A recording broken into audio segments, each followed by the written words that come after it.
আর জলখাবারে হবে সেদ্ধ ভাত, আমার ভীষণ ফেভারিট। এখানে গোবিন্দভোগ চাল নিয়েছি, আর কুমড়ো, পেঁপে, পটল, আলু, কাঁচা লঙ্কা, আর দেব নুন আর ঘি।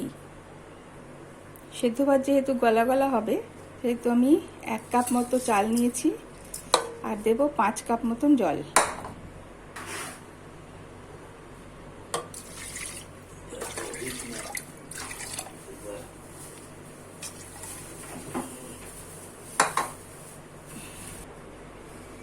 এই 5 কাপ মতো জল দিয়ে দিলাম।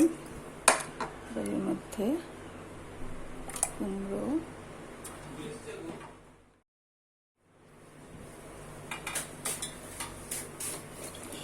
পটল, পেঁপে, একটা কাঁচা লঙ্কা ভেঙে দিলাম, বাকিগুলো থাক আস্ত। নুন আরও লাগলে পরে মেখে খেতে হবে। নুনের পর আমার সেই ঘরে তৈরি ঘিটা, গাওয়া ঘি একটু ছড়িয়ে দিলাম, পরে খাওয়ার সময় একটু দেব। বাড়িয়ে 2 সিটি। গ্যাসটা বেরিয়ে গেছে, এবার খুলে দেখি।